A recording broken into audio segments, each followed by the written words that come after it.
Baik, assalamualaikum warahmatullahi wabarakatuh. Bagaimana kabar kalian hari ini?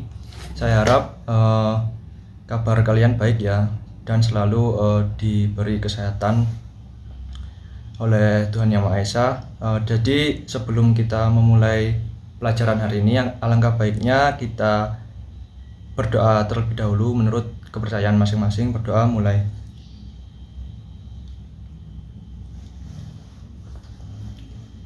Baik, langsung saja ya. Nanti absennya silahkan akses sendiri di grup WA ya. Kita langsung kepada materi yang akan kita bahas kali ini adalah keragaman lingkungan alam dan masyarakat dunia. Nah, kita ini kan hidup di bumi yang memiliki beragam karakteristik lingkungan alam ya. Hal ini bisa disebabkan karena letak wilayah yang berbeda-beda yang nantinya akan berpengaruh juga terhadap sumber daya alam, budaya, dan kondisi iklim di setiap daerah itu berbeda-beda. Nah, di sini saya punya gambar ya. Kira-kira ini gambar apa?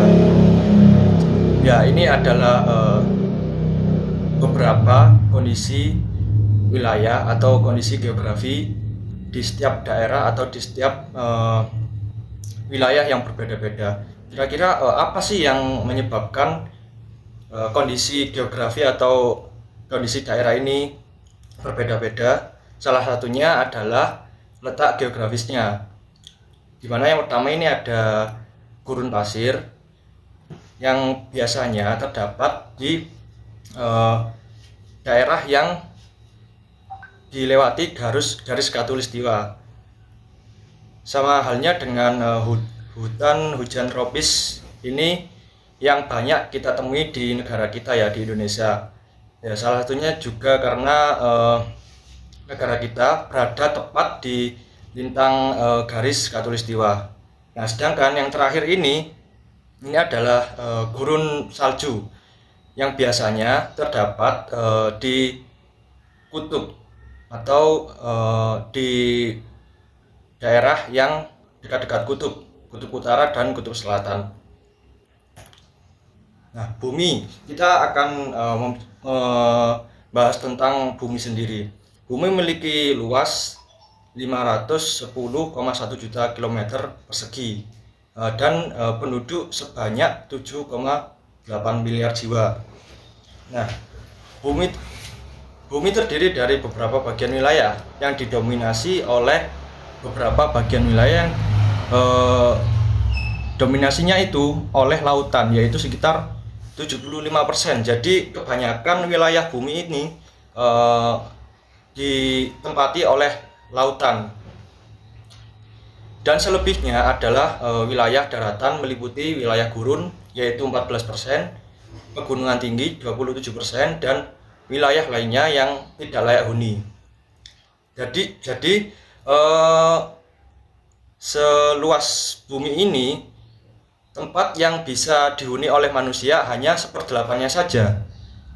Karena ada beberapa tempat di bumi itu yang tidak layak dihuni oleh manusia karena cuacanya ekstrim atau keadaan lainnya yang tidak bisa dihuni oleh manusia itu sendiri. Nah, secara umum wilayah tersebut dibagi menjadi 5 benua. Nah, 5 benua ini yaitu Asia, Afrika, Eropa, Amerika, dan Australia. Ini berdasarkan benua yang bisa atau benua yang layak dihuni oleh manusia.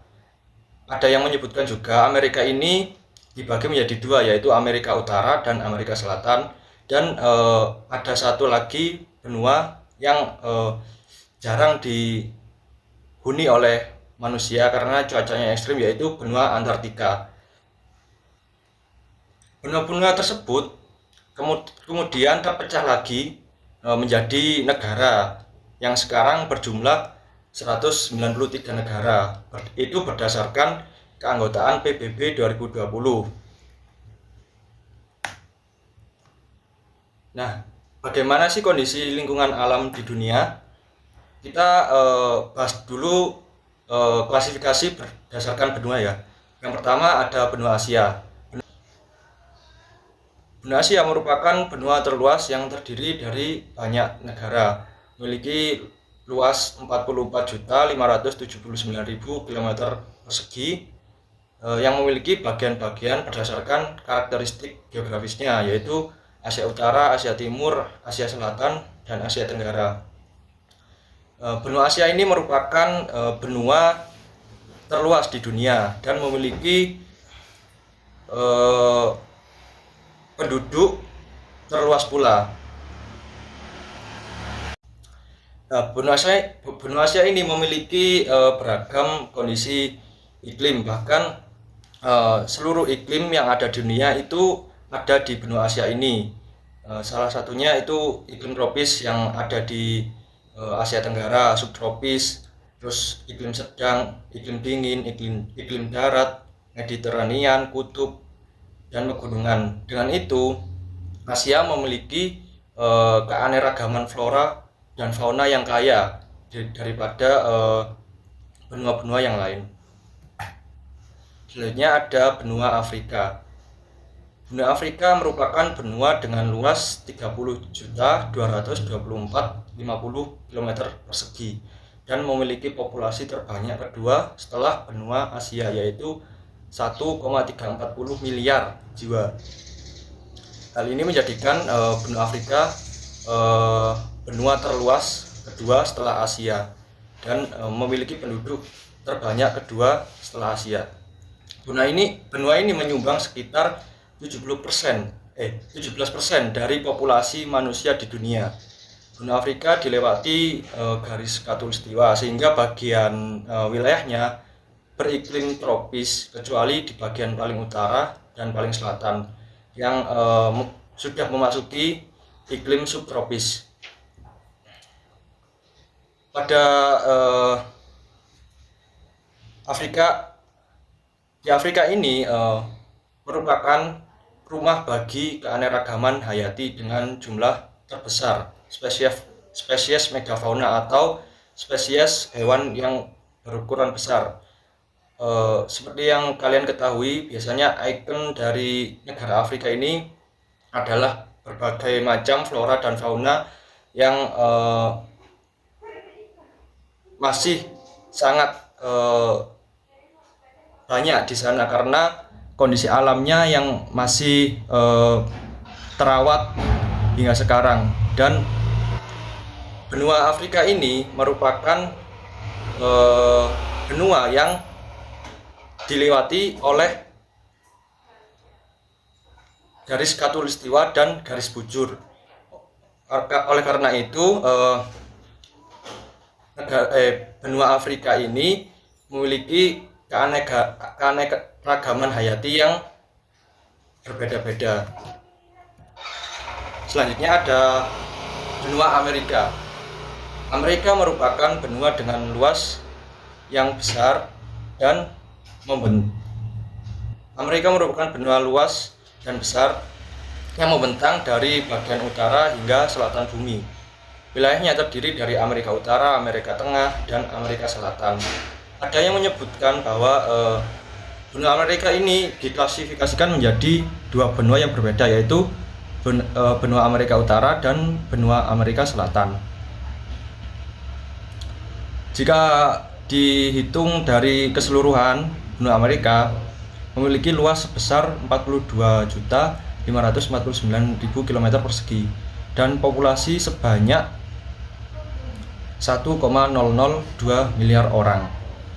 Amerika memiliki iklim kutub di daerah paling utara, iklim subtropis di daerah utara hingga daerah selatan, iklim tropis di sebagian besar daerah selatan, dan iklim gurun di kawasan-kawasan yang berada di balik pegunungan besar, yaitu pegunungan Rocky namanya.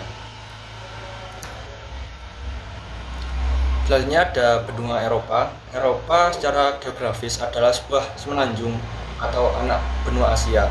Nah, dulunya Eropa ini masuk ke dalam benua Asia karena Akan tetapi karena adanya perbedaan budaya, makanya benua Eropa ini memisahkan diri dan membangun benua sendiri.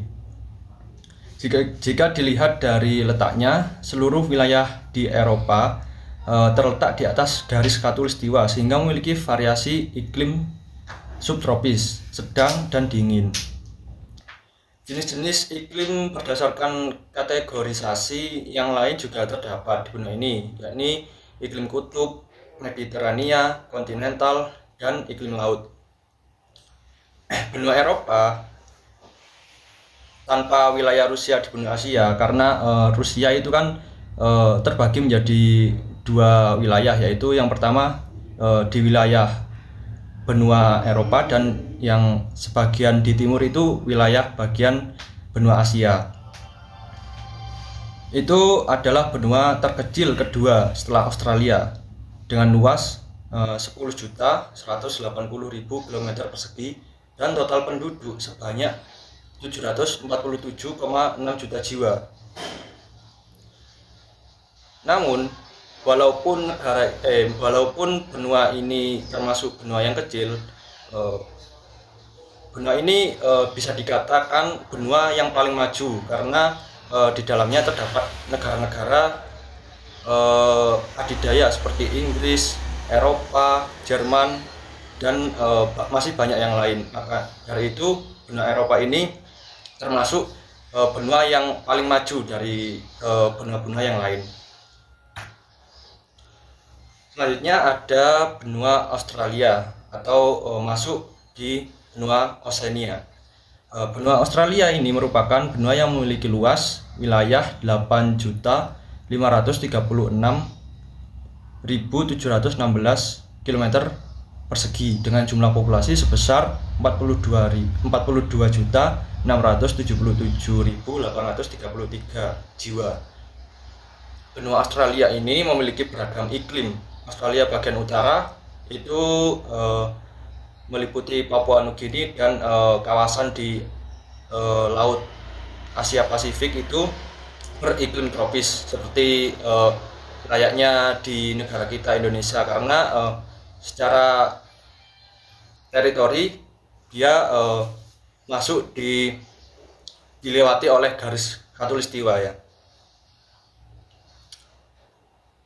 Sementara bagian barat daya dan sepanjang pantai selatan beriklim subtropis karena sudah mendekati daerah Antartika. Pantai timur Australia beriklim laut sehingga curah hujan di daerah ini cukup tinggi sepanjang tahun. Sementara di bagian barat Australia yang dipenuhi dengan gurun beriklim kering dan bisa sangat panas di siang hari serta sangat dingin di malam hari. Jadi terdapat ketimpangan iklim ya antara di bagian timur Australia dan di bagian barat Australia. Di bagian timur itu curah hujannya cukup tinggi, sedangkan di bagian barat itu malah jarang sekali hujan karena cuaca gurun itu sangat kering dan panas di siang hari, sedangkan pada malam hari itu sangat dingin. Jadi bagian barat benua Australia ini termasuk iklim yang sangat ekstrim. Nah, mengapa benua Australia ini termasuk benua yang dihuni paling sedikit? Bisa dikatakan seperti itu karena di benua Australia ini rata-rata masyarakatnya itu tinggal di pesisir pantainya saja, karena di tengah-tengah benua Australia itu cuacanya sangat ekstrim atau iklimnya sangat ekstrim karena di situ benua Australia ini memiliki gurun pasir yang cukup luas ya di tengah-tengahnya itu, dan iklimnya itu sangat panas di siang hari dan jarang sekali ada air. Oleh karena itu wilayah tengah dari benua Australia ini tidak layak untuk dihuni atau kurang layak lah bagi manusia untuk hidup di situ. Baik, kita sampai pada kesimpulan ya, bumi ini memiliki berbagai keanekaragaman kondisi lingkungan. Kondisi ini salah satunya disebabkan oleh letak wilayah teritorial yang berbeda. Oleh sebab itu, bumi terbagi menjadi wilayah-wilayah berdasarkan keselarasan kondisi lingkungan serta etnis dan budaya yang ada. Pembagian wilayah inilah yang disebut dengan benua. Dari berbagai kondisi lingkungan tersebut, hanya 1/8 wilayah yang bisa dihuni oleh manusia dan wilayah yang memiliki penduduk paling banyak sebagian besar berada di wilayah Asia dan terkonsentrasi di wilayah perkotaan. Mungkin itu saja pembelajaran pada hari ini. Jangan lupa nanti dikerjakan ya evaluasi yang saya kirim di grup. Kita bertemu lagi di pertemuan yang akan datang. Kurang lebihnya mohon maaf. Assalamualaikum warahmatullahi wabarakatuh.